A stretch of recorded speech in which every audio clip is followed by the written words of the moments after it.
What is good? How we doing? We're rolling into another live edition of a Superflex Tight End Premium 1.5 for the Tight End Premium startup mock. Getting these reps in early, building that ADP. So for your, here we go. Oh, got to get rid of that.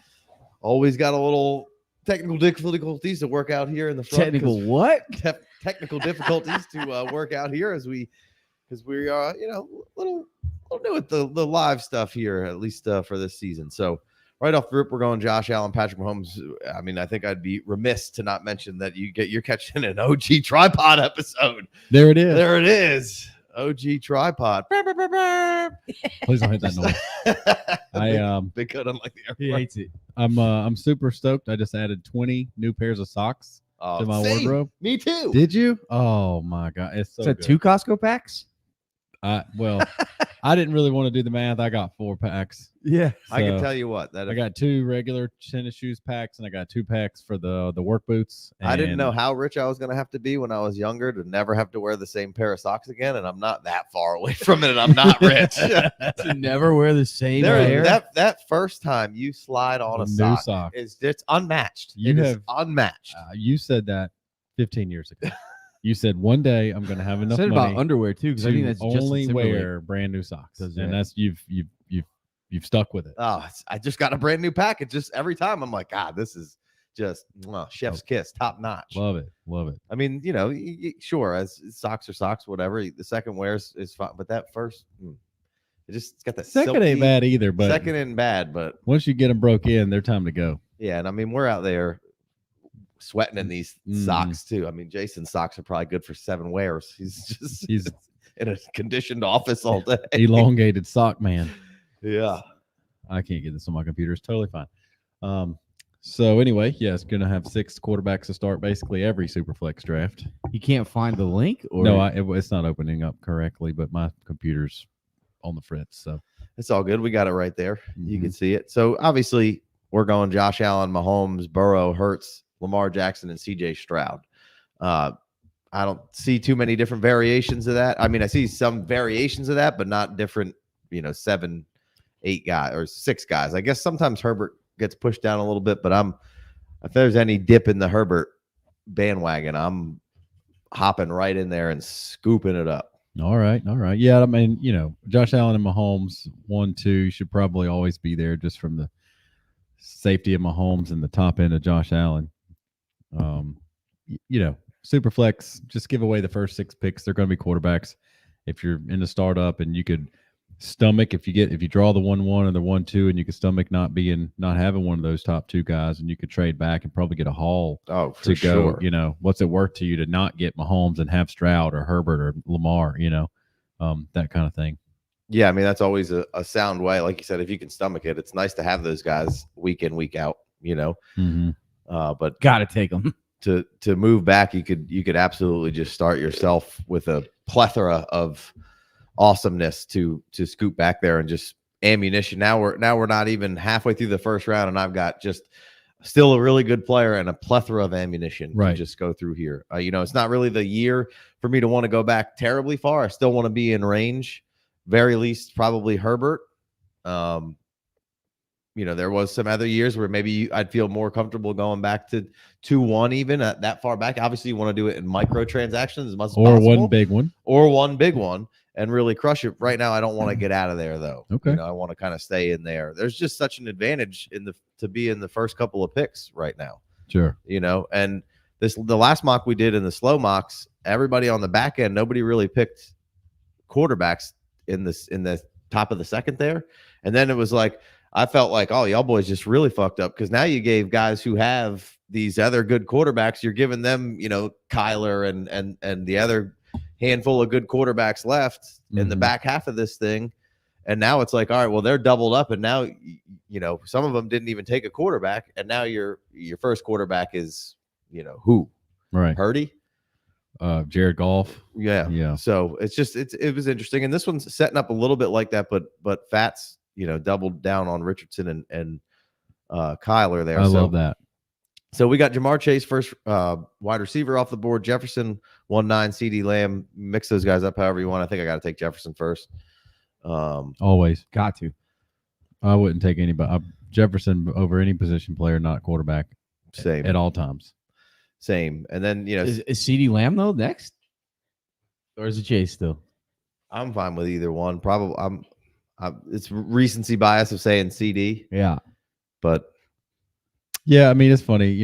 The Lamb guy probably might not give you Lamb for Chase, and the Chase guy might not give you. It's whatever. Mm-hmm. Really, to me, it really doesn't matter. Yeah. So then we get in that spot. You give me a 2 next year. You move up one spot. You take your wide receiver. I'll take the other one. Mm-hmm. Yeah, and I mean even netting, like rookie first round picks in here with these move backs. Well, that's what I mean. But even one spot, if you're sitting there and Lamb and Chase is on the board and you're like, I don't know which one, but I know I want a receiver here because when he gets back, I want to have top. Maybe the guy behind you, he doesn't even know you're looking at wide receivers or whatever, but he's like, Chase might be burning a hole in his, pocket. And he's like, hey, I'll give you a 2 next year. Even if it's a 3 next year and if you have enough, if they're on the board and you can trade them, maybe it's a 2 the next, maybe you get a 20-25 second or something, right?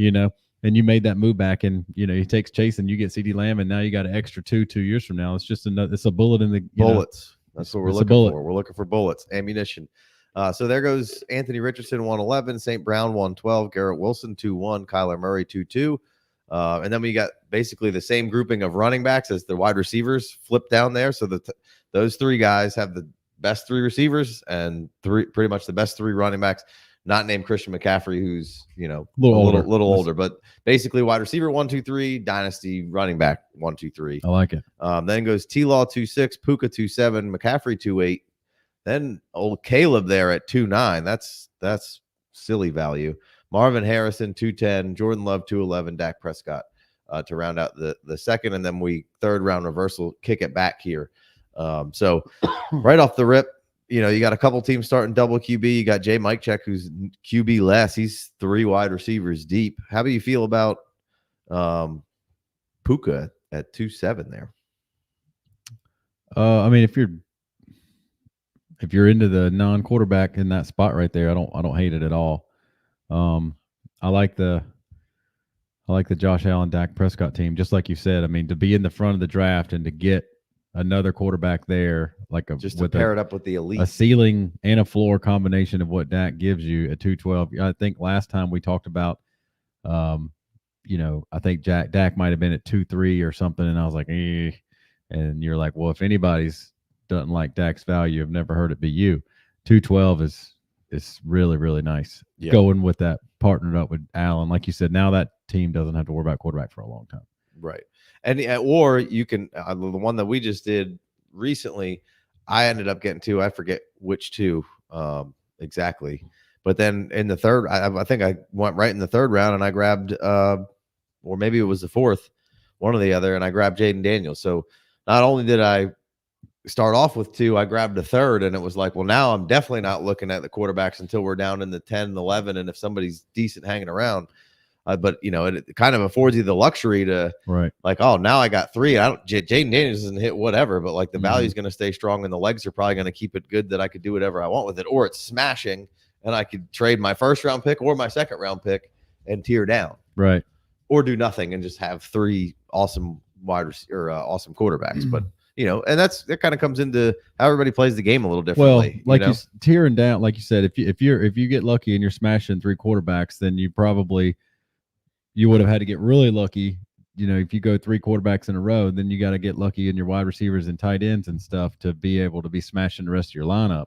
So at that point, and this can Josh Allen, Dak Prescott. Let's say this team right here takes Jaden Daniels here, just for what you were talking about. Then you can tear down from Dak, or maybe the rookie fever of Jaden Daniels is electric. It's on fire. He's broke a couple 40-yard touchdown runs in the first 4 weeks. Yeah. He's starting for somebody. Catching Anthony Richardson juice. Right. And now you could tear down from Jaden Daniels to, I don't know, in that pocket of the season, maybe you're trading Jaden Daniels for Anthony Richardson. And maybe Anthony Richardson has a slow start and Jaden Daniels is crushing it. And you go down to Anthony Richardson, you get you another startable wide receiver or something.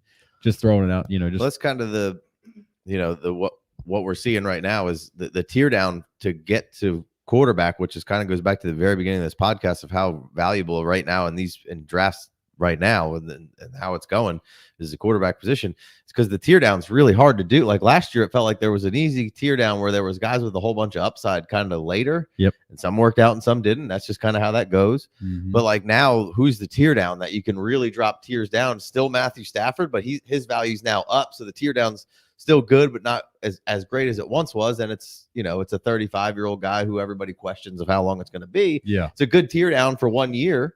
Potentially here, could be 3, could be awesome, but like, where's the tear down? It's not, I don't want to tear down to Baker. Really, I don't want to tear Will Levis. That's one of the only guys with tear down upside. It would have to be Kirk.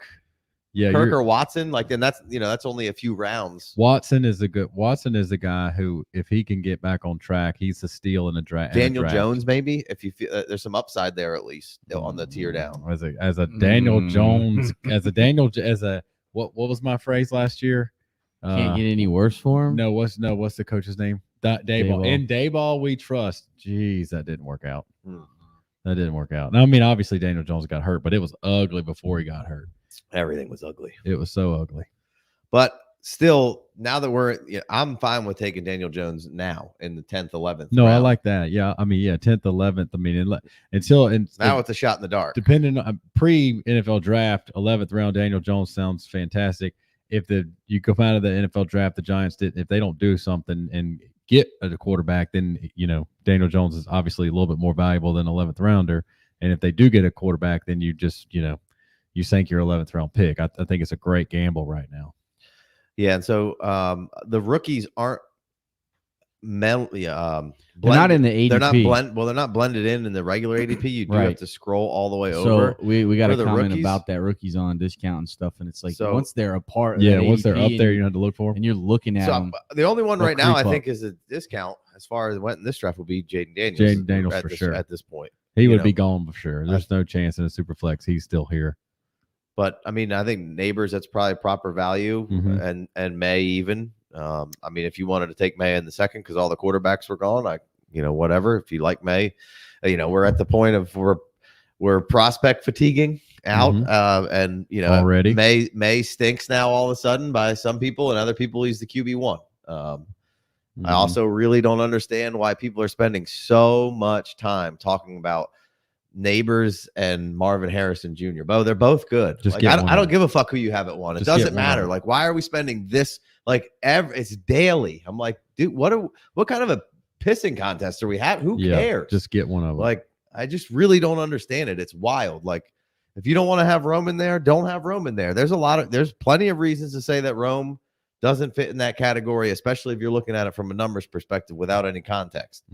Fine, but like we don't need this much effort and time put into discussing those two guys. They're great. They both look great, like great prospects.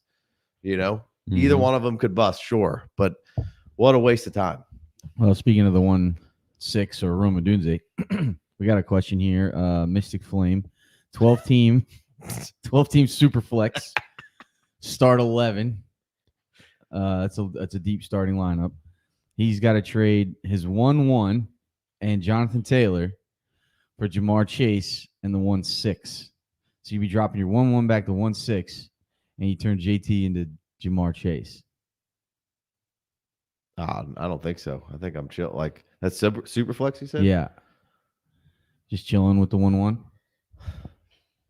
Says he's got 3 starting quarterbacks. Needs a wide receiver. Got to start 3 wide receivers. I feel like it doesn't say you have to start 3. But I'd want to make a different move, I think. I don't think I want to do that. What do you think? I just feel like the value of Caleb is so, I mean, I guess, I'm thinking Marvin Harrison. When you say Caleb, I'm thinking with the 1-1. Yeah, I mean, I'm taking Caleb with the 1-1. But, in this startup draft, Chase's value is better than Caleb Williams' value. If you're saying you have 3, what does having 3 quarterbacks mean? I don't, who are they? QB1s. Who are quarterbacks? It just feels like the juice that's going to come with Caleb Williams and the excitement that it's going to happen as soon as he's drafted wherever he's drafted and he gets on the field and does some hot shit. I just feel like I don't know that they're value. And what was you get the 1-6 too? Is that what you're saying? So you get Rome or Brock Bowers? He's asking if he should throw in the 2-1 on top of that. So clearly don't do that. Well, I don't think so. What do you think, Big Joe? Shout out to Dynasty Land Football up in the chat. What up, fellas? Yeah, I mean that's kind of tough. I guess you get Chase in the 1-6, you give up Jonathan Taylor in the 1-1. That's not the worst. I think you need to be getting something back extra because Yeah, he was going the opposite way. He wanted to throw more. I think you should be grabbing more. I mean, just looking at this board. I mean, obviously this is one mock, but just looking at this board right here, like he's got Lamar, Love, and Purdy. The 1-6 is just going to be down there. Yeah, a little ways. Like as far as like Jonathan Taylor could have easily gone in the end of the second round, and Caleb Williams could have easily gone earlier. He get closer to typically Jamar goes Chase. 110 was almost in every draft that we've done. It's like 110. Right. So I don't think you. I think you should be getting something. If you're judging it by just the startup value, then it's a good trade as far as because Williams and Chase aren't that far off. But I just feel like once he's on your team, the value that Chase is going to have is going to the value that Caleb is going to have is just going to trump Chase. It may not look like that in a startup, but I just feel like you're not to make that move. But if he's saying he needs 2 wide receivers, you're getting 2 of them. Basically, you potentially getting Rome and Chase, but you're losing JT, right? Mm-hmm. So I don't know. I think I maybe hold that 1-1. Maybe I think it's not that deal ain't going anywhere. At least unless he's going to keep pressing on with trying to do something with Chase. But somebody else will give you something good for the 1-1, another receiver. So you're not. Oh, you're not stuck with that 1-1. You can trade that to anybody in the league. I might chill and let the anticipation grow. Like again, we're prospect fatiguing, and if you want to do that about Caleb. But if you want to do that, I mean, first of all, you could trade. I have no problem trading out of Caleb Williams just in case he's not the godsend that he wants to be, that everybody wants him to be. No problem trading that pick. But in getting back Chase is great. So yeah, that's reliable asset. Yeah, I just think it is heavy. It is reliable. Try to if you hit them with it. Try to not give away Jonathan Taylor in that deal. What's that snatch? Yeah. Try to do something other than getting. Don't give away one of the best running backs in the game. One more trade question. Let's talk about the draft for a second. All right, let's hit the draft and then save. Yeah, bookmark the trade question. All right. This Havoc guy's got Chase, Breece Hall, Laporta, Andrews. I love that. And there's no quarterbacks yet. I love that. He took Bryce Young. That's where I was coming. That's why I said Wolf a minute ago. I like his team. I like that start. It's ballsy. I mean, he's dragging his balls across the ground. I mean, he's dragging them, Bo. But then that Bryce Young pick in the 5th, like that's it could be. And if it hit, then fantastic. But it's just like you've already come out and been so ballsy right there. That's what happens when you get in the 5th round, no quarterback. And J Mike over there with his 3 running, but 3 wide receivers in the A chain, he gets Watson. Like if that guy could have lasted 4 more picks, like if that's me and I got to draft, if I got to pick a team like that where I got Jamar Chase, Breece Hall, Sam Laporta, and Andrews to get started, and I'm sitting there at 3-5, 1, 2, 3, 4. If I'm sitting there at 5-5 and Deshaun Watson's on the board staring a hole, like I'm trading up a couple picks to shoot over there, especially you see J Mike doesn't have a quarterback. And you're like, all right, well, this dude, so I'm trying to trade, I'm trying to trade to 411 and cut off J Mike and not take Deshaun Watson. Not let him get 2 shots. Right. I'm trying to trade in front of him. I'm trying to make that trade with 411 right there with Fats where he took Kincaid, which shout out to Fats. You ain't getting that pick off the Fats if he's got Kincaid on his radar anyway. But that's what, that's when you move around in a draft. Of course, this is mock, but sure. That's what I'm looking at. I'm like, all right, I've made my moves. I got these. I'm ballsy right here. And then and there's no guarantee about Deshaun Watson, but he's got obviously the highest upside of anybody left on the board. And the floor is bad. Casey said it last time I was here. As bad and ugly as it looked for Watson last year in his couple games, it was 18 points, 19 points, 20 points, 17 points. There might have the 4 point where he got hurt or something and went out and didn't come back. But Deshaun Watson's fantasy points, no, there was not any 30-point games last year, but he should be fine. And Bryce Young has a long way to go. Yeah, I mean it's not a slight on Bryce. I still have confidence that Bryce can be good. I think at least the head coach has a good, he's got a chance track record with head coach has a chance. Quarterbacks, but it's a long road. it's a long road, not helped. But I think the Panthers just took over as the worst organization in football. I mean, You know, the Tepper owner seems down. rather inept. Yeah. So I mean, you know, it was a quick transition to bad owner there, and it's not good. So you can tell that in a startup, there's not going to be any Bryce Young on my teams, and unless I'll trade for Bryce Young, but he's not going to be. There's just too much. There's just too much. cheap. There's too much opportunity out there. Like, you know, obviously if it hits, I could be sitting here next year being like, yeah, definitely could, you know, that 5th round Bryce Young, but I'm not feeling it. That 5th round Bryce Young is being taken ahead of, like, that's, to me, like, you got the stab on 5.5 Bryce Young. If it goes bad, you just lost. I would like to take that 5.5 and say, you know what? I was going to take Bryce Young here. This is my pick right here. This is going to be my science experiment. And I'm going to take that pick. You got the next one around, which is what, 6'8" or something, 6'10", 6'9", 6'8", 6. Yeah. 6'8". So if Bryce Young ends up, you know, being that 50%, 45% of quarterbacks taking 1-1 that go to 0, then maybe that pick's worth nothing to you in 2 years. Then I just trade back, and I keep trading back, and I can stockpile, and I trade back, and I trade back, and I trade back. And that way, you know, if Bryce Young was a winner, yeah, you don't have that, but you have a lot of something else's. Yeah. And then you've had a lot of fun with your draft. And you're still going to take a shot on some later quarterbacks. I mean, I would have rather taken Kirk Cousins there at 5.5 if I'm like, hey, I need a quarterback. I'm hurting.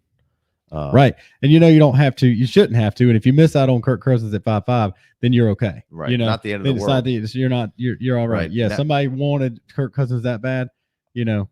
I would have been fine with grabbing, you know, like I said, Daniel Jones a little later, maybe Matthew making sure I don't miss Stafford, although Stafford all of a sudden is like an 8th round pick. Right. But even dynasty value, like, yeah, Bryce Young, like Brock Bowers goes, Kyle Pitts goes, Rashee Rice, Rome's right there. We had Tank Dell, you know, like Superflex, man. You can't give me Bryce Young for Tank Dell. It ain't happening. You can't give me Bryce Young for Brock Bowers or Kyle Pitts. Tight end premium, Rashee Rice, like, I ain't all that next grouping. I can't do it. I can't do it. Yeah, I mean that's fair. The gamble is there. I want to buy Bryce Young. I just don't want to. The startup price seems too heavy for me. I feel like on a team that drafted him 1 overall and already has had him, they're going to be maybe not everyone, but at least 50% of owners are going to be down in the dumps on it, and you could probably build a package. You can tell that cheap. I don't have him, and you know that sentiment last year, it cost me the CJ Strouds. I have one CJ Stroud, and I got him because he fell so far in the rookie draft that he just had to be taken. And I didn't get any CJ Stroud, and I didn't get any Bryce Young because I came on here and I told you exactly how I was playing it. I was like, I'm not taking these guys right here in the startup where they have to go because of all of those types of players, those same types of guys that I just named, that same correlation, whatever it would have been last year with those guys. I'm like, I'm not taking these rookie quarterbacks in front of these proven talent guys. Yeah, Brock Bowers never played, but I'm not taking these guys here because the risk of them being horrible is such a great risk, and it's going to be such a great fall. What happened? There's your 5th round Bryce Young that I'm still not even comfortable with, and then CJ Stroud's in the middle of the 1st round. Yeah. You know, it's like I dodged a bullet and the other one went right through me. Mm-hmm. And Richardson, but no, I didn't say I wasn't passing on Richardson. Right. Okay, I was all in on Richardson. Yeah. I mean, yes, we were very much I got a ton. You weren't on here a ton, but we as a podcast very heavy on Richardson and still are. Like that's for sure. Richardson. I mean, I think that's my target. Kyler and Richardson. Kyler back half of the first, second targets. Love that. Kyler's still a better dynasty buy because of what you pay for him is less than Richardson. But if there's any crack in the Richardson value from the Richardson owner, I'm snatching his ass up. And Kyler Murray. All right, hit us with the trade question before we get up to speed on the rest of this mock. Let me pull it up here. All right. I got an offer to get Purdy, JSN, and 107 for Josh Allen and 211. I think you probably got to stick with Josh Allen. Run the Purdy, JSN, and 17. This is Superflex. Say the question again, but I'm sorry. The guy whose team I was talking about with Bryce Young, he's on auto now, so we don't even get to see him build his team out. That sucks. That Bryce Young might have been an auto pick. Purdy made it. Purdy, JSN, and 107. Purdy, JSN, and 107 for what? For Josh Allen and 211. I'm probably just chilling with Josh Allen. Purdy, JSN, and what? 1.7. So you're looking at who's that? in That's paying up for Superflex? Josh. Good offer for Josh. Yeah. I'm probably keeping my Josh Allen, but that's a good, strong offer and a good a good swing, man. Good swing to go up and try to go cash out on Purdy, get the value on JSN, and then 1.7 not having that pick sucks. So that's it stings to make a big trade. You got to if you want something good, you better give up something good. I like that trade offer. If that's what you're going to get, Josh Allen. I think he was trying to give away Josh. Yeah, Allen, yeah. The guy's trying to come get Josh Allen from him, but I mean, regardless, I'm probably not doing that unless my team sucks and Josh Allen's my only guy. Yeah, and therefore, in that trade down, I want to go back to Herbert. I don't want to go all the way to Purdy. I don't yeah, think. that's too far. I would need more. If I'm the guy moving Josh Allen, I need something more guaranteed than JSN. Not that I don't want a lot of JSN on my. I'll buy the dip, but I'm not. I need him devalued More than that to give up Josh Allen. Right. So in our ADP right now, which is all the slow mocks plus the YouTube mocks that we've done, looks like Bryce Young is 6'6". So that's about a round early from kind of what we've been seeing. So 6'6", and then Kirk goes right behind him. So, all right, let's jump back into this thing. We were in the second round. We had Waddle, Nico, Olave, Taylor, Fields, Ayuk, AJ Brown, Laporta, May, Tua, Hill, Neighbors, all go. And then Jaden Daniels finally goes at 4'10". We got Golf at 4'9". Jay Wayne, on the screen here, can you put that? Can you hit the down arrow so the blocks get bigger? I can see more. No, on the players. Yeah, drop the players down so I don't see the play. I don't like our video and the. What now? He wants you to drop the player bar. Get it out of the way. Right No, now. I don't want to do that. Why? Yeah, click that down right Why? there so I can see more of the screen. It's going to cover up half of it with this thing. I'm telling you, you can't do that. It's like that for a reason, so I can scroll down. Now we can't see half the picks that are about to be made. I can't scroll down either. What do you want? I wanted that screen. I didn't know that thing was going to stay in the You want way. me to take us off the screen? Do we need to be on that screen? Is that the live screen that everybody sees? Yeah. Okay. Well, whatever you want to do, but I was just asking if I could see more. Yeah. Because you scrolled up and now I can't see the whole teams for people anymore. Yeah, I got you. That's all I was asking for. It's all You good. had to be so bitter about it over there, bro. No, I can't do certain things here. Well, all right. We're out. Now we we got don't to have to say see that you can't show me. There you go. Be so upset about the ones and the twos, man. I just want to see the teams. People don't want to see us anyway. Yeah, huh? No, they don't. Let me get the board, dog. All right, so we got in the fourth round here, we got the quarterbacks going off the board: Daniels, Goff, Purdy. Then we got Devonta Smith, DJ Moore, Kyron Williams, ETN. Trey McBride is our second tight end off the board. Then Andrews and Kincaid. So I mean, you're getting a nice stack of tight ends here in the third, fourth, fifth round, and then I mean Hockenson at 5'3" is awesome. So that's just I think you're getting outstanding value right there. But let's see here. Let's look at some builds. We got Burrow, Cousins, Marvin Harrison, Chris Olave, DJ Moore, and T. Higgins. With Brian Robinson and Najee Harris. We've got a 3-quarterback team with Josh Allen, Dak Prescott, Brock Purdy. Oh, he came back and got Purdy. Then he's got Rome, Addison, Joku. That seems early for Joku, but maybe not. Then Javonte Williams, who right now is a nice coin flip. Great value on Javonte. And the Joku pick that is a little bit early. I think I got him. Be though in our 80. I don't know. I want to say I got him at 8, 9, 12, 10, 1. Maybe I don't. Maybe not. But if Joku's 7'3" in our ADP. Flacco, so that's a little late. If Flacco's throwing the ball to him, that's 3 rounds too late. It's not gonna be Flacco, but yeah. So I don't know. Tight end 10. What any of these other builds stand out to you? Well, you can't see the whole team. He's looking at my screen now. I'm trying my best to see the whole thing. Just pull it up on your laptop or your phone.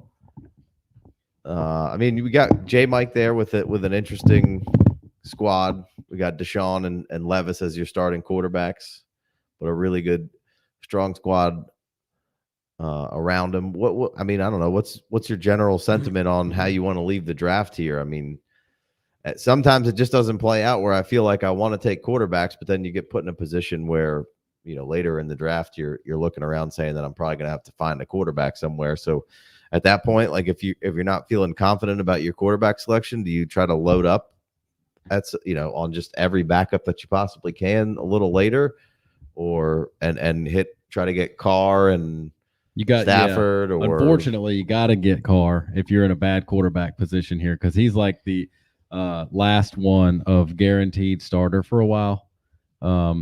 And he did just get an offensive coach improvement, offensive coordinator improvement, maybe.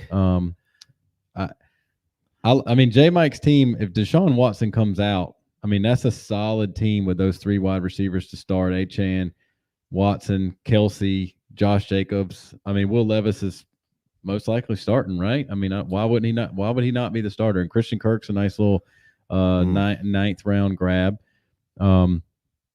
But yeah, I mean, it's going to be hard. Like, there's so much talent out there. It's going to be hard to deal with those guys that got, like, even if you got 2 quarterbacks early, those teams just look good. Maybe not as fun as some of those, the Jamar Chase, Jefferson Lamb, and then the running backs right behind them. Those teams are going to look fun no matter what if they get pink spots. But like, the Tua and Jaden Daniels got, CeeDee Lamb, Bijan, Tua, Jaden Daniels. If Jaden Daniels hits and Tua stays healthy, that's a solid team. Rashad White is a solid RB2. Debo you can't trade him for anything, but man, if he's healthy, he could be scoring you 25 points a game. No, I think he had 12 TDs this year. Right. So, I mean, that's a decent team. And if Terry gets a quarterback, I mean, we saw one game with old Brissett in there where all of a sudden Terry was just the lead again. Yeah. And I'm not familiar with that dude's name right there, but that he comes back. You take a Hawkinson and you get a value on Hawkinson because he's got a blown out knee. And then he comes back in the 9th round and grabs Ferguson. That's such a solid way to play that, because when Hawkinson comes back, now you got 2 of them. And when you're missing Hawkinson, you got Ferguson.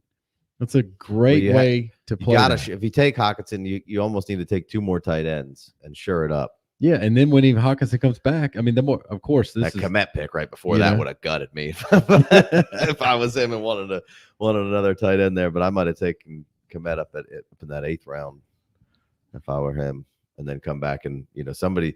So I've been hot and heavy on the Goddard value here, and we're going. I was talking about how Stafford hadn't become a value here. Not that it's terrible, but it was like 8th round where it was like 10th, 11th round last year. But Stafford's still on the board, and y'all boys in this back half here, the not third or risky quarterback situation, are going to fuck around and let some of these guys in the front half get another really good 3rd or even 4th. Yeah. The guy that got Stroud and doesn't have any other quarterbacks yet, he's got good picks. Stroud, Puka, Ayuk, McBride. That's a really fun start. Obviously, a lot of clouds around Ayuk right now about where he might end up or what happens. I assume he's back on the Niners. And then Kenny Walker and DK in the 5th. DK in the 6th. 6th round DK. 6th round DK is nice. Crazy good value. I love the DeAndre Swift. Montgomery back to back that you kind of shorted up right there. Probably don't need to touch running back for a while. Now you can go and take your Derek Carrs and throw another quarterback on the scene later. Josh Downs is a nice fun pick. That's a fun team. You could be chasing QB2, but if you get others, you got to get the rest of them right. And it's not a huge deal to be rolling around with Carrs, your QB2, if the rest of your team's right. But if you're making mistakes along the way, you cannot be like J-Mike. If Will Levis goes to 0, I hope he's got Stafford. You know what I mean? Or something like, So, and again, last time I was on here, this is one of the roster reviews was it said Superflex, but it was actually 2 quarterback. You better know that difference. Right. Because if Will Levis goes to 0 for J Mike, he's got a really sick looking team, and it's not going to be the end of the world.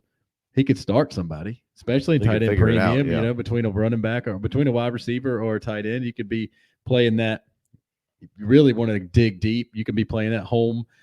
New New Orleans Saint wide OG, receiver. yeah. You want the OG scoop and plug move. You're trying to play something with Drew Brees throwing to a wide receiver at home. You just dome. digging for a starter in that spot. But if it's 2 QB, you got to have the second one. And that roster review misnamed his, lineup.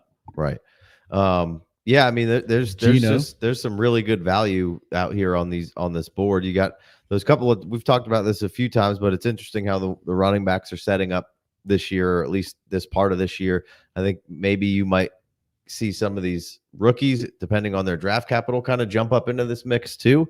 And we're really talking about this like 6th round, where you can typically still get Barkley and Jacobs, which is phenomenal. Yeah. And then you got late 6, early 7, you can get a Rashad White who, at that point, if he doesn't hit where like he hit last year, he doesn't sink you. I think he's, like you said, probably still going to be a really solid RB2, great pass catcher. And then, you got Spears and Swift and Robinson. Who'd you say? Great pass catcher. Who would you say? Rashad White. Yeah. Okay, keep going. Then you got Robinson and Swift, and you can take a shot on Williams there. Not Jamal. Javonte Williams. And it's like, I mean, even, Najee's not sexy, but he's down here. They just went to an Arthur Smith system here. 8th round Najee. Like, yeah, Najee's had 1,000 yards every year he's been in the league, and probably going to score more touchdowns than, that was the hope last year, and then, didn't quite happen. But when they fired the offensive coordinator, all of a sudden Najee was right. So I think doing well. I think you're going to see Najee as the the lead guy, and then Warren coming in and getting some good touches. But I think that Arthur Smith is good for Najee Harris. So you're just, and Arthur Smith is good for. I second that. You're just getting such, and then you can even wait a little while longer. And Aaron Jones is down here, Joe Mixon, Ramondre Stevenson. Tony Pollard didn't have a good season, but will we be surprised if Tony has a good season elsewhere this year? Well, I want to talk about that second team, but what happened when Tony Pollard got all the carries without Zeke there, Casey? Well, I mean, we don't want to, don't want to open a can of worms, but that's what we talked about that for 2 years. Yeah. And then you talk about the other running backs and this and that. And then all of a sudden, Zeke's gone, doesn't get, he's not that bell cow. I'm going to run through the defensive line anymore. And then Pollard's efficiency drops off. Who might have been saying that for 2 years? That's just you just have to, when you're seeing the efficiency on the second back, you just have to pump the brakes and being like, he needs to have all the carries. He can do that every time. Like, he doesn't. That's not how. And to be fair, Pollard was coming off an injury, and should he have gotten more healthy as the season goes on? Did he like what was going on in Dallas there? I'm not really sure. He's probably going somewhere else. Yeah. I think he'll be fine. Back to your point about all these running backs that are still available. I mean, you didn't even mention the rookies. Brooks, that's what I said. I said Benson, before I started on that, you might have been. Allen, I think after they get draft capital, they'll start to migrate up into this area. Right. Let me talk about team 2. Go ahead. My man's got Patrick Mahomes, Jordan Love, Nico Collins, Devonta Smith, Rashee Rice, Tank Dell in the. That's Pimp Juice. That's your boy. Is that 6th round Tank Dell? Yeah, people are mad about that. Mad about what? Can't have him that late. Okay, yeah, good. They're mad about that being too early. Just no. Turn it off and stop listening. So, and then was that Brian Thomas right there? Yeah. So you got 2 quarterbacks, and then you got 5 wide receivers in a row. That's probably. I mean, we don't know about Brian Thomas because he's a rookie, but that's a good shot. It's a great shot, especially that late. I don't say, hey, that late as in you should take him any earlier, but it's a great shot in that spot. And because you've already got 4 that are good. So, like, if Brian Thomas hits, you're loaded. And if he doesn't hit, you just took 4 in a row. And 4 value picks, too. Like Nico Collins in the 3rd, good for you. Good for you to just to say, okay, he's worth it and make that pick. How you feel about stacking those Texans wide receivers? I love it.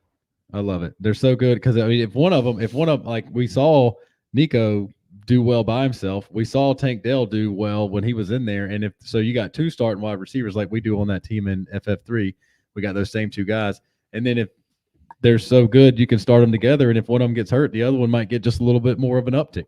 But like the 2 quarterback, the 5 wide receivers in a row, and then the Kamara, Ramondre Stevenson, Evan Ingram.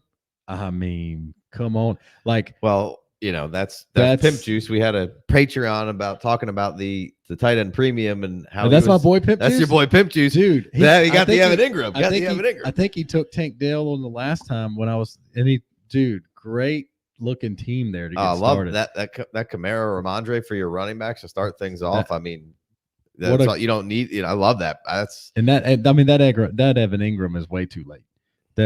That shouldn't happen, but good It's for you gonna- for it taking keeps advantage. happening. Oh man, keeps happening. sick team. And And he's re-up too. That's Like, my boy Pimp. That's my boy Pimp Juice. That last time he He's didn't got take one more it. He year didn't take for a tight sure. end till the very end. Didn't That's like what it your was. tight end selections either. That's all right. Well, you know what we did? We just met in the middle right there. He and I Old Diamond Rio put our heads in the middle in together, and we met in the middle. Under that old pine tree. I mean, you ought to see it now. Who wore out that gravel road between your house and mine, Between your house and mine. or ours? Between your house and ours. Between your house Between and your mine. house and mine. Ours. Ah. I start walking your way. That's right. So yeah, I mean, there goes. So Stafford gets on. I now Havoc may have set a queue. I'm not really sure what's going on, why he's getting autoed here, or whatnot. Maybe he had a kid in the bathtub. Who knows? Sure, it could happen to anybody, but Yeah. it, like that Christian Watson, Aaron Jones, Stafford, Connor, that looks like some auto picks to me. Those are the types of guys that sit at the top. So wouldn't. But they're not bad. No, takes. not bad at all. Needed let's- Stafford. Who's the other? So J Mike didn't have the quarterback. He came back. He's got Aaron Rodgers. Good way to pump that life raft back up. Like he's got that.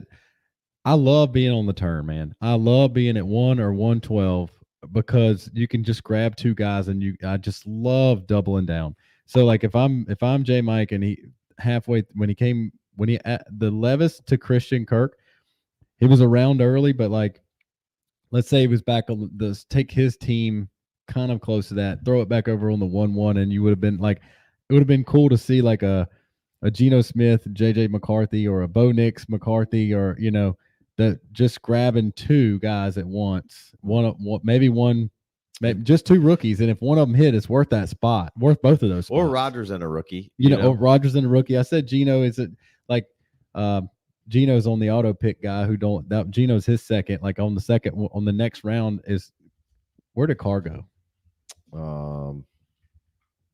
He's not even off the board yet. Doesn't appear to be. There's something wrong with that. But like the Geno pick for him, and that was his second pick.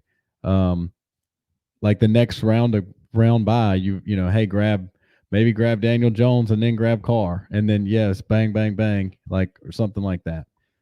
Just to shore it up. Because that was the Stroud guy, and then he built a good looking team, and he went, 9 rounds before he took another quarterback. So you get Stroud, you get a whole bunch of good looking green and orange and blue squares, rectangles, and then you throw a couple quarterbacks in a row that are, Geno, rookie, right, or right. Aaron Rodgers, rookie, or or two on the turn or something like that. Is like you said, a McCarthy and an Aaron Rodgers. Rodgers gets you a start this year. McCarthy might hit. Yeah, like the Cocoa Bean team or whatever it is there. That the 9-7. I like Josh Downs, but like I would have tried to take Stafford there because I got Stroud, and and then either taken Geno or a rookie, like and just gotten like same thing you're talking about with J Mike, just 2 pink boxes, double it down. Let me get 3 quarterbacks and 2 more shots since I only have Stroud. You're building a pretty good roster here. You're ready to win. I like Geno just fine, but I would love to have another shot at a quarterback. And now you're kind of at a point where, and there goes J Mike grabbing Derek Carr. Love that. And see that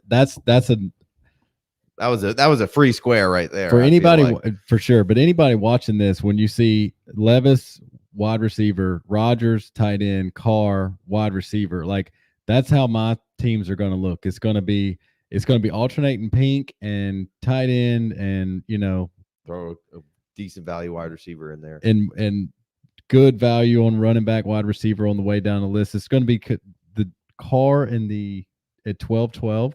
Is that 12-12? Yeah. Carr at 12-12 is a great value. Rodgers and Carr on the same team. He had to do what he had to do. He's got a really good team. Like you said, Stafford in the spot of the Josh Downs. like because you got Carr and you got Rodgers and later and stuff like that. And like no matter what happens, like Geno, I feel like Carr is usually up in this 10. I think so 9. too. It's probably take him out of the equation just because he fell so low. Like I don't think you But see. that's how it happens. Guys fall. Absolutely, it happens. I think even if my team is just looking sick and I'm like, man, I'm a Stafford away from like being a guaranteed playoff spot here. You know, you can't really talk like that in the startup because of because fantasy football is that's how it works. But it does have a nice lineup. But it does. You can't. I still don't think I can elevate a Stafford, even though like you said, he's probably one of the best values in Superflex again because he's 35. Well, especially here because he made it past that 7-8. Right, but I still think even though I'm in that spot, I'm like, no matter what's happening in week 3, week 5, week 7, I think I can go get a Carr or Russell Wilson, most likely, or even Stafford himself from the team that most likely that potentially. You know what I mean? I feel like I can get that type of quarterback that he's looking for there cheaper than that not one of them, because one of them, whoever maybe Stafford hits the most, maybe Carr's blowing it up, maybe Aaron Rodgers is having the best year of his the last 8 years, right? Maybe whoever's crushing it the most, which is most likely you're probably like a 1 out of 5 chance of picking that one at that spot instead of Josh Downs. You feel the best about Stafford with that. That's basically what my point is. Yeah, I got it. You know, if he's healthy, he's a QB1. Yeah, most likely. You know what I mean? But I do. Stafford's my boy. He's a line. He does seem like he could easily ride off into the sunset for sure sooner than some of these other cats. But I mean, you're not going to replace the production from the Stafford to Downs jump in your lineup every week. Whereas Geno Smith could put up what Derek Carr puts up. That 15. That's just like it's fine, but it's not like Stafford could be just slaying and just absolutely crushing. And now, maybe things change a little with Geno and the new coordinator. Who knows? And maybe same thing with Carr. Carr was coming on at the end of the last year. I like all those guys. I just feel like Stafford just gives you the built-in floor with the upside. The only thing you're worried about is him walking away. And it's like, I mean, we're so worried about it, but I mean, I don't really, I don't know. You could easily get 3 more ridiculous years out of Matt Stafford. So you can. I mean, like I said, they're so much better than they were. And they're trending up. So I would like to see to replace that. So I feel more comfortable with my quarterbacks. Still take Geno or a rookie there. And again, obviously Havoc's getting potentially auto picked. I don't know if he said his Q, but you've got to stab on another quarterback. I mean, Russell Wilson there at 12, 13, 4. Like that's a great. It's not fun. It's not sexy, but at 13, it's like, yeah, I'll take Russell. I mean, what are we doing? Yeah. Oh, no doubt. Yeah. So it's good pick for the guy with all the rookies.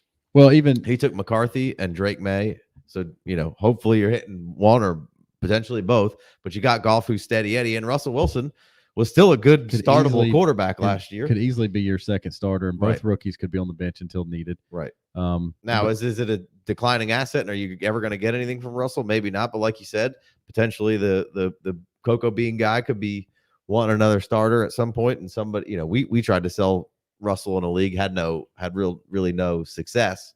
But and that's something it's always tough. It always it's league to league, and that type of, sometimes you get in a league and everybody's rebuilding. Yeah. And you got 2-3 teams that even if there's a good team, you're not paying enough money. Mm-hmm. If you're not playing for enough money, if everyone's rebuilding, just want to throw that out there. Yeah, it's the cheaper leagues, everybody loves rebuilding. If you got $150 on it, you might not want to spend forever rebuilding. Yeah. So up your ante, kids. That's the moral of the story. Yeah. So if nobody's buying Russell Wilson, that's the time to buy Russell Wilson. Yeah. It's easy math. And I agree. I think the one overall pick. I mean, obviously, I like Penix a lot, so that's for me personally. But to come get one of those rookie quarterbacks who you feel good about, and at 12-1, or at least I feel good about, that's cheap money, and you've already got 3 for sure starters. That's just like, man, that's house money right there. Well, that's exactly. We're doing this to try to help people. Like if you're sitting there, don't sit there and be like, well, I got Josh Allen and Dak, and then I just tripled down on Purdy in the 4th, and look at me, look how smart I am. Of course you're smart to make those picks. But don't be sitting there and be like, well, I already got 3 when you're in the at the end of the 12th round at 12-12 and you can get a Michael Penix, you know, because if he hits, he's going to be worth more than anybody that got taken in 3 rounds above him, 4 rounds above, you know, like there's those rookie quarterbacks. And I'm not saying load up on all of them right there, you know, but you've already built out a good team. You already got four wide receivers, a tight end, couple running backs, you know, like that's the perfect time to say that's swinging for upside, you know. And he's probably going to get, if not first round draft capital, early second, because he's a quarterback. Yeah. Then, you know, he's going to get a chance. And if he doesn't happen, I mean, it's just a huge swing. And dude, like 50 quarterbacks started a game this year in the NFL. That's all you need to know about why you need to have. It's Superflex, so you want to start 2 every week. You got injuries and bye weeks, so you want to have 3. And if you have 3 good ones, you can make a trade anytime you want. And if you had 4 or 5, I mean, obviously you're not going to have 4 or 5 studs, but like if Penix hits, now you got 4 studs. Yeah. You know? And for sure. the, you know, so like the Russell Wilson guy, just like you said, the Drake May, Jared Goff, JJ McCarthy, Russell Wilson, like Russell Wilson could easily start for you every week this season. This, you know, coming up. And if JJ and May hit, you're loaded. No, for sure. You know, so like that's how, and like J Mike, he started off Deshaun Watson. If Deshaun Watson hits, he's a hard team to beat. Levis, Aaron Rodgers, and Derek Carr. Like Aaron Rodgers and Derek Carr is not going to make anybody super excited now because they're a little older and stuff. They're not those rookies that could pop. But if they're playing, you know, Carr is significantly younger than Rodgers. But if they're popping, I mean, I don't see any reason unless like Jay Mike's trying to win, completely washed. Like I don't see any reason why he's not going to put up reasonable fantasy points. Right. When you draft a rental, most likely. When you draft Kelsey and Josh Jacobs and Aaron Rodgers on the same team, like you're trying to win. You know, so you're not really looking to trade Aaron Rodgers. He's just a piece that you took in the 10th round at 10-12. It's like, hey, this guy's going to help me try to win some money sooner than later. And he's got neighbors and whoever else. Who did he take up for at the beginning? I think he took 2 wide receivers. So St. Brown, Garrett Wilson, neighbors, and A-Chain. And Watson's not old at all. So like the core of his team is young. Josh Jacobs at 7-1. Exactly. The core of his team is young. And then Josh Jacobs is not old. He's not young running back, but he's not old. He's not Raheem Mostert, you know. And then, you know, he keeps building. He's got Wandale, and I like that Zamir White, Josh Jacobs on the same team, because if Josh Jacobs isn't a Raider in a month, that Zamir White all of a sudden starting too. I mean, the Raiders could they could have the first running back drafted. You don't know how it works out, but that is a really solid, you know, double down there on the Raiders running backs, because they could easily be split up in a couple weeks. Oh, for sure. All right, looking back at this board a little bit, and anybody that really sticks out as some decent value, or hey, I'm not really pulling the trigger there. I mean, I'm Jameson Williams, 10th round. Jameson Williams, I can't get enough of it. Give it to me. Yeah, give it to me and over. And I know that the Lions, they don't, because of the way they've won games in the last year and a half, they don't quote unquote need him to be Jameson Williams, and that Goff can't throw it far enough for him to be Jameson Williams. But I think Ben Johnson can scheme up the crossers. I mean, you saw it a little. In the deep, Goff's not going to throw it 60. He's not going to Josh Allen it down the field. He will take deep shots, though. But he will throw it. And 10th round Jameson Williams over and over and over again. Stack it up. Yeah, I mean, I can't quit Jameson Williams or Treylon Burks. I know people will be like, well, I'm out. There's no way he could be good at any point. And it's like, I mean, you just saw Jameson Williams have a kind of a slow start, was injured to start the season again, which was a bummer, and then kind of got schemed in, dropped a couple, and then, like I said a few times on this show, on live streams, of just like you started seeing him play the receiver position a little bit as a whole, doing the little things, blocking, catching screens, end arounds. Who's this? Jameson Williams. Oh yeah, okay. And then you see him in the playoffs score a touchdown, and had some other decent plays throughout the playoffs there and through the run up to the playoffs. So you're hoping that you take the next step with him, but in the 10th round, I'll still take the shot, man. I don't care. Well, the people are like, well, if he didn't break out now on the analytics point, the Burks stuff. I mean, at 14-11, Fats takes Burks at 14-11. That's ridiculous. So this time last year, you know who was going at 14-11? Nico Collins. Mm-hmm.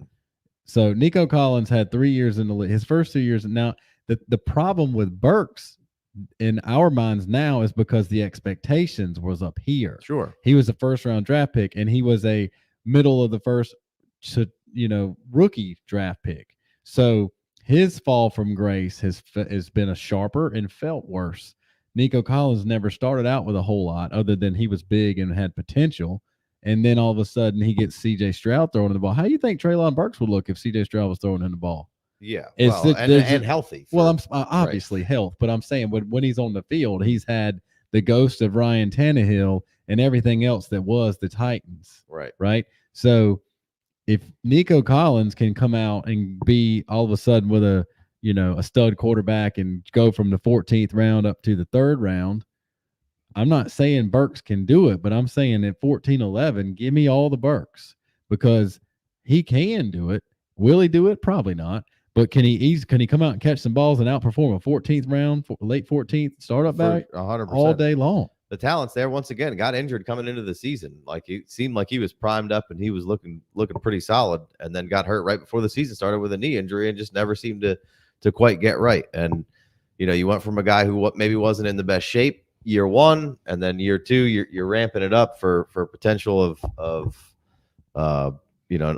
seeing if we could get a little breakout, and then injury right before the season, and then not terribly right throughout, and now you're getting a whole change. Levis potentially being coached up by Callahan could be good. Maybe Levis stinks. I don't know, but Levis will certainly throw it down the field. Sure. And you get, once again, same thing with Jameson Williams. I mean, you want Treylon on crossers and on screens, and he can certainly attack you down the field because he's not the fastest to get going, but once he gets rolling, he's fast. We've seen him make big plays already. We just need to see health and consistency and health. So yeah, I mean that's a favorite shot of mine. Catchable balls. I mean, Marquise is always. I'm gonna take Marquise every single time. 8, 9, 12. Okay. That's a guy who's put up top 5 receiving numbers when healthy and with a quarterback. Mm-hmm. And just recently, as soon as last 2 years ago, and then this year was all right with a backup, and then was kind of banged up. And when Kyler was back in there, missed on a couple plays late in the season, and then finally went out. But Hollywood's going to be a guy I'm going to hammer that dog piss out of. Okay. I like it. And then, those running backs get me pretty excited in that area. There's all sorts of fun stuff. We kind of talked about those guys, but it's nice that, if you miss out on Gibbs, Robinson, Hall, and maybe McCaffrey and Jonathan Taylor, and then, do you want to pull the trigger on Kyron and ETN? It certainly makes it a lot more palatable to be like, well, I can get Jacobs in the 6th and Barkley in the 6th. Yeah, they're maybe haven't done what Kyron just did, but you feel like, all right, well, it's 2-3 rounds later, and I'm taking Kyron personally. But if you don't want to, I get it. ET is kind of feels the same way, and Kenny Walker feels like we know they're good. It's just you're just like, yeah. Especially in Superflex League and tight end premium, I'm probably going to spend my time stacking up wide receivers and tight ends right there in quarterbacks. And then like the guaranteed, it doesn't feel great to take the guaranteed production of 8-6 David Montgomery, but it's guaranteed production. And then even then I might, oh man, I know I can get this guaranteed production, but I could skip here and wait 2 rounds and get Nick Chubb, and then get back. I could double down on young guys or Gibson. Yeah, I could double down. I could get Nick Chubb and Austin Eckler in the, what is that? 11th and 10th and 11, 10, 11, Nick Chubb and Austin Eckler, and then go ham on Kendre Miller's and those types of cats all the way down. Chase Brown, Kendre Miller. I mean, Gibson, I'm buying right back into Gibson this year. Let free Gibson. Let's see what we can get. So what you're hoping for, when you sit there in the 6th, 7th, 8th round and you're like, man, I could take a couple of these running backs right here. But if you had the patience and the where, it's like, all right, well, if I grabbed a second tight end or a 3rd quarterback or a 5th wide receiver or a 3rd and 4th and 5th wide receiver and just filled it out, and you got your whole roster put together. Maybe you have one running back already, maybe you don't, but you put your whole roster together, and then you can stomach, the Nick Chubbs of the world, taking some shots. Like, yeah, I mean, but you take 4 or 5 green ones in a row if you have to. But then if your whole team is banging out, if you're just because it's. When's the last time you drafted a team and you got down and you look at, 3 weeks into the season, you're like, man, I didn't my first 8 picks all hit. Like it doesn't happen. Like Yeah, not all. right now, you can look across this board right here and you can find all these teams and all these picks. And you're like, man, all these players look good. There's always boom and bust, and somebody's going to let you down and somebody's going to take off and do well. And it's just, the next season they might flip. Exactly. So like you just don't hit 8 picks in a row. That's just not how it works. If you get lucky, great. If you do, it's going to be a fun season. Right. Exactly. That's what I mean. So like if you stack up on those dynasty assets, and then you can, if you're crushing, then you're like, oh man, I'm crushing. I'm a running back away from like giving away the 112, the 110 or better. I like to call it the 110 or better because anything can happen in the playoffs. I don't like to say I got the 112 because it never happens that way. But like, you're like, all right, I can trade away my second round pick for this running back that, is old and nobody wants, but he's actually playing well. That's 210 or better. I didn't give you anything. Mm-hmm. You know what I mean? I didn't give you nothing for Joe Mixon or nothing for this guy. Right. This guy, DeAndre Swift last year. Before the season last year, me and you bought DeAndre Swift for peanuts. Mm-hmm. And of course, the Eagles fell off, but in the first half of the season, DeAndre Swift was doing quite well. Right. For what we paid for him, he was doing fantastic. Yeah, and that's certainly the strategy that I've been going with a lot. I will say, once we're in that, there's two that I'm in the 6th, early 7th, Saquon and Josh Jacobs. If they're available, I'm taking them. There you go. I don't, I don't really care unless my build is all rookies and a bunch of young guys, then maybe I won't. But for the most part, all the rest of those guys, negotiable on depending on who's there and what my team is. But Saquon and Josh Jacobs, I'm just taking them in that mid 6th, early 7th. I love the conviction, baby. You can't not. There's just that's. I mean, Josh Jacobs has been a top 5 running back for like 3 or top 6 running back for like 3 of his first 4 seasons or whatever it's been. And Barkley's been on a shit team and not healthy. So I just. Barkley goes to the Texans. Fucking let's go. You know what I mean? Oh, why would you tempt us with that? Just Jacobs sounds like he wants. They Raiders want to keep him, but who knows? I mean, those are going to be good assets for another team to go out and try to win with, and it could end up being bad situations for him. But Saquon deserves to be on a team with a shot. Because always rooting for that guy. So 2 guys I'm definitely not. And Tajay Spears is hard for me not to pull the trigger if like he's mid 7th. He's just so young and so fun. I don't know how long he would be on my team, but I just feel like they're gonna add another back, I would assume. Yeah, I don't think there's really a way that they don't, but I feel like he's potentially poised to explode. That's just a home run cut of I have 2 games in, Tajay Spears has caught 20 balls and scored 2 touchdowns receiving, and rushed for 100 yards in one of those games. I'm gonna be able to get whatever the hell I want for him. Mm-hmm. So those are kind of the guys. Other than that, like I like Montgomery and Swift, and Najee can go a little later. I've seen Stevenson go down in the 11th round. Like that's then I'll start stabbing. But typically, what you're talking about is the way I'm building. I'm going quarterbacks, tight ends, wide receivers.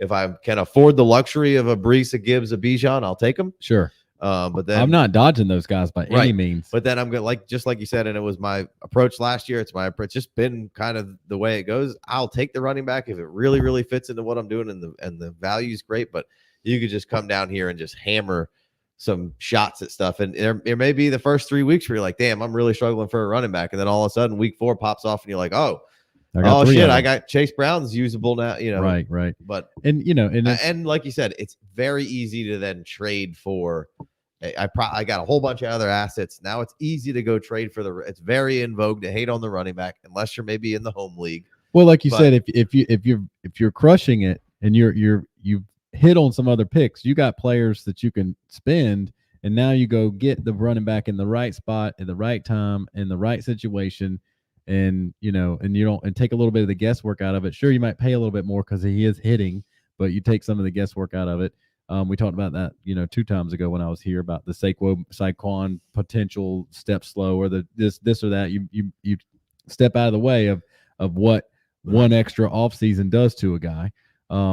But the other, if for the OGs out there listening to this, the J Mikes of the world, and Fats has been around for a long time, like JM Dubs, JM Dubs for sure. Like if you listened to us 3-4 years ago, like this is not the way we were talking, but we've got a lot of fantasy football under our belt, and you go with the times, and also with the rule changes and Sure. the state of the NFL and the way teams disrespect the running backs. Like, Right. I'm not trying to disrespect running backs, but I'm doubling down on my best asset available stance that I took last year. And and this is really like, the productive struggle type thing. Like, I'm not saying just draft a whole team of 22-year-olds and not be any good. And like Jay Wayne saying, hey, if you play in a league for $25 or $20, and we're not hating on anybody if you don't have enough money to pay. You don't have to play for, $500 leagues for this to matter. But like, at some point you're going to want to win, and because that's the whole point. But if you 4 or 5 years ago, I would have built a dynasty team with 3 running backs out of my first 3 or 4 or 5 picks. I still could if it falls the right way. Especially 6-7 years ago when we were really getting into dynasty, gearing up 6-7 years ago. I remember taking Adrian Peterson and Doug Martin and those types of cats and startups and 7-8 years ago, and Doug Martin disappeared on us shortly after, and he had crushed it for 3 years. But it was also, that's what was going on. So like what you also need to realize is times change, things change, and then the public's value changes. So why would you want to, like, we're in the game of wanting to have as many assets and bullets as possible to be able to move around and or win with. So why would we pigeonhole ourselves when 9 out of 10 analysts out there are telling everybody get away from the running back? Perfectly so like said. Public perception, which we've talked about this forever on this podcast, there's a psychological component to why the public and who they and what they value. But right now, for sure, in the home leagues with the guys who don't pay attention, who don't listen to a bunch of podcasts, running backs still have a ton of value. Yeah. And I know that, and I know that, like, it's noted. I got to play that a little differently. Mm-hmm. But in all these other leagues, you're playing with randoms. The value is going to be on that second and third wide receiver and the bench wide receiver, where I could, so why would I go and pigeonhole myself with a bunch of assets that they don't want, even though I feel comfortable with probably winning if I can get the right ones. And obviously that's the end game, but like, you also need to be able to be flexible and liquid. So that's what the public's doing. You need to shift a little bit of that to, typically you want to zig when everyone's zagging, sure, but you also want to have the assets that everybody wants. Why be loaded on running back now if nobody wants to buy them from you? Right. Yeah. And then to win, but that's, you also may need a quarterback, or you may need a wide receiver. So you may have to move one, and you're not going to get the fair value for them potentially. So exactly. And the last thing you want to do is come out of a startup, and if you're loaded at running back and they all hit and they all stay healthy, then yeah, you're probably not losing. But if half of those go wrong, because that's how the running back position works, then now you're in trouble. Yeah. And it kind of goes back to being like, hey, I'd rather buy a little bit higher and take some guesswork out of it. I can buy a guy in the third week of the season that might be, a little bit more expensive now than he was in the startup, but I can see how that team came through the offseason. Right. Like a Texans transformation last year. I was like, dude, the Texans are going to suck. And you're like, no, actually, they could be really good. And I was like, dude, they're not going to be really good. You need to pump the brakes. And of course, the Texans were not really, really good, but they were really good from where they came from. And now their arrow is pointing straight up, and I want every piece I can get off their team. Yeah. And you're like, dude, you got to take this. You got to buy all the Texans now because they're super cheap and they could hit. And I'm like, they're not hitting. That's what I love. That's my move. I'm buying all the teams that are down in the dumps that I don't think are terribly far away from breaking out, or nobody wants them. Like last year I bought a lot of Texans. I bought some Giants when they were down low. Did it work out? Not really. Yep. I mean, but I'm still buy the hell out of Wandell again this year. Sure. I don't have any other examples of some teams, but I definitely, was buying some of these pieces that nobody wants that are potential starters on. They were just so cheap, and right. that was the thing. I was looking and grabbing some Nico Collins last year, but like Tank Dell wasn't even on my radar until that we were in a rookie draft together. And you kept saying Tank Dell, and it was late in the season, so we'd already have just 2 handfuls of rookie drafts under our belt. And I was like, dude, why do you keep saying Tank Dell? And you're like, because the Texans traded up to get him. And I was like, I know they traded up to get him. That was everybody knows that. And I was like, well, what round? And you're like, 3rd round. I was like, 3rd round? 69, I think. For some reason, I knew everybody heard the story about CJ Stroud telling the Texans to get Tank Dell. Dude, I've love the NFL draft as much as everybody else that plays Dynasty, and as much as everybody else that doesn't play Dynasty but loves the NFL. And somehow I missed the 3rd round part of the trade up. In my mind, it was the 5th round. Mhm. But when you told me 3rd round, I was like, holy cow! Not only did CJ Stroud play in the Senior Bowl with this guy or whatever it was for the Shrine Bowl or wherever, running routes, doing however they got together to meet each other, then the 3rd round trade up comes into play, and that was FF3, and we got him on the team, thankfully, and that was huge. Yeah. It's like, but we're way down in that rookie draft when that happened, and you just grabbed a star. Stud. Yeah, I mean, it's just luck of like, hey, there's some juice here. CJ said he likes him, and he's a fabulous separator. Well, that's just, but Good how did I not know that it was a 3rd round select? right. For everything, for all the information you're taking in, stuff can still slip through the cracks. 100%. That's a huge detail. Huge detail, because you had said Tank Dell's name 5 times to me in other rookie drafts, and I just was like, somebody else, please. Give me another name, please. Yeah. And you kept pumping him, and I was like, why? And then it came out, and it was like, that's when you're like, double check the double checks. Like, you could just default to my man who knows. Like, he got there's plenty of misses. I mean, I'm not over who here. doesn't have plenty of misses, but I'm you just saying. got one little thing stuck in your head is I don't even want to hear that name anymore. And Tank Puka, baby. How many times has that happened? Got him on some of our teams. Got us some Brock too. Forgot I got some Brock in a couple of leagues. Brock who? Purdy. Oh, sure. Forgot I had Brock in a couple leagues. I was like, oh fuck, got him down here. This is awesome. But yeah, I mean, certainly plenty of misses. I mean, Tajay Spears, I mean, it seems like a hit right now, but it could be a miss. Tank Bigsby, Bigsby broke a lot of hearts. I can tell you that. Mingo was like, I don't know, maybe it could be a shot. They took him pretty high. I don't love him, but there's a chance he could be good. Not great right now. Our Arrow's not looking, but Rashi Rice pounded the table for Rashi, and that was good. So, last year was pretty solid for us as a whole as far as rookies. It doesn't always, and in 2 years it could not look as solid. You know what I mean? Yeah, for sure.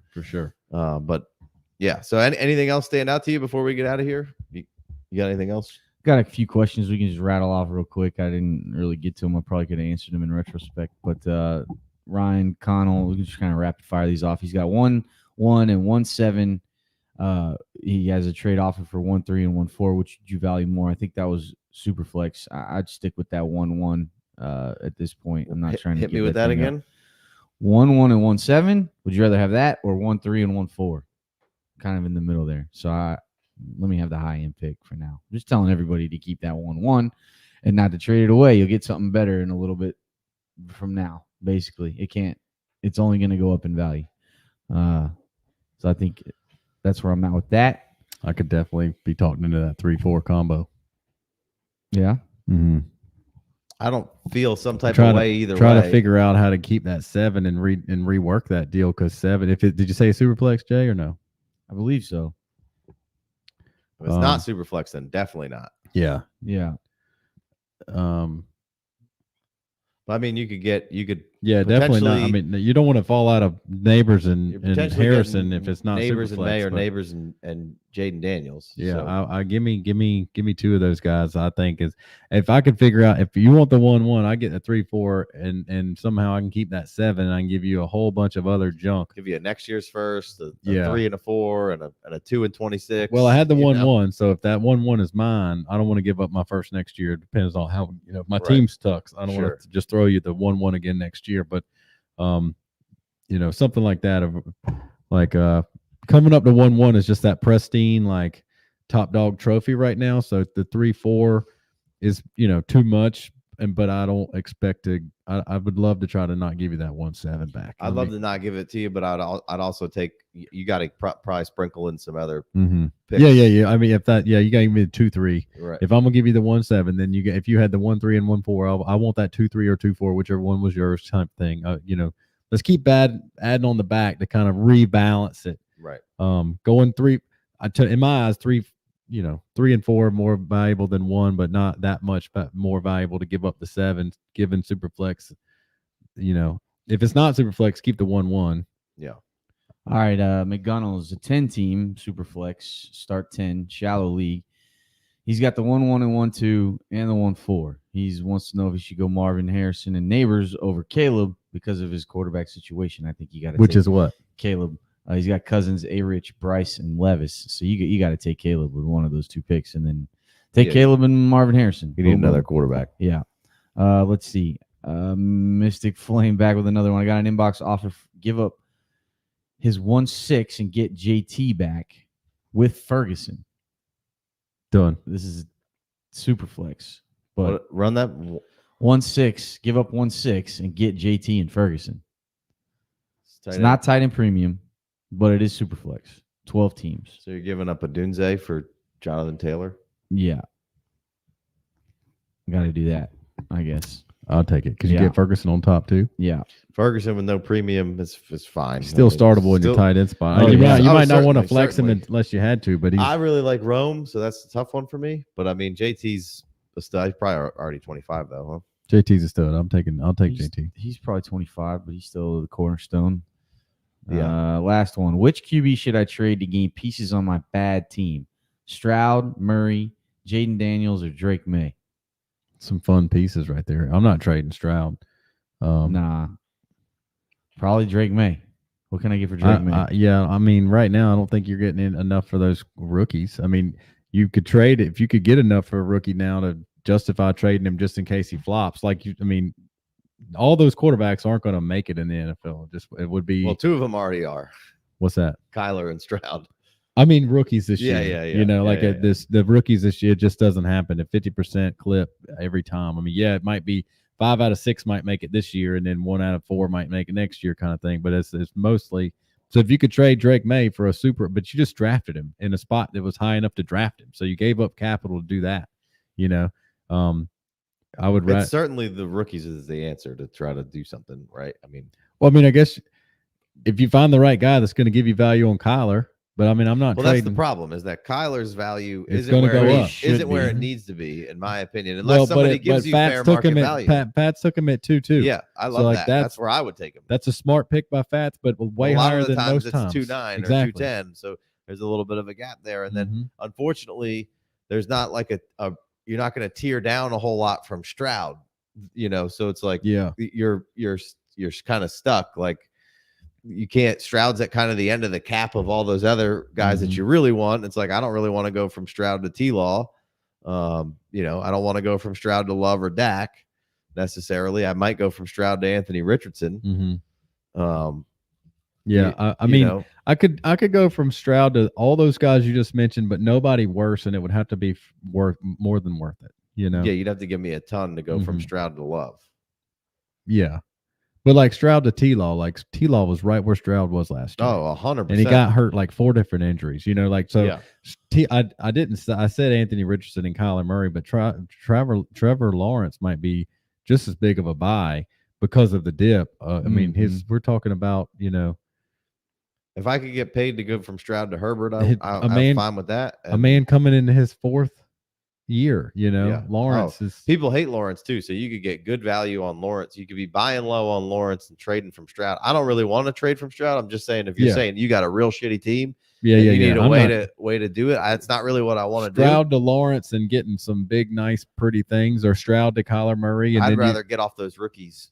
you had Kyler Murray. That a Stroud to Kyler Murray and getting a haul would be nice because then you get the uptick when Kyler goes back up this year. You know, that would be a sick trade down, but you already got Kyler Murray. And Anthony Richardson's kind of the same. The only thing keeping him out of being in a fight for 1-6, 1-5 is that he didn't play. Dude, he could have been 1-3. That's what I'm saying. So like that's was on if you want to track go, to if be you want to get 1-3. paid to go down, Richardson's the glowing red thing for My me man, from Stroud. Richardson was making throws that people said he couldn't make. The rushing was there and it was a given. He was the biggest, fastest, strongest guy we've seen.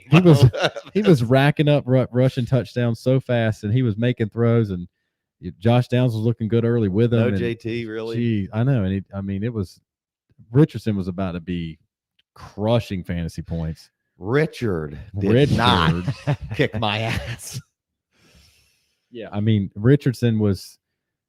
I mean, I don't know if I can take Lamar over Richardson. There's not a whole lot of guys I want over Richardson. So Right. it's a little Definitely risky. taking Lamar over Richardson. I don't know, Bo. Dude, come on. Yeah, I'm with you. I'm right there with you, Bo. Get out of here.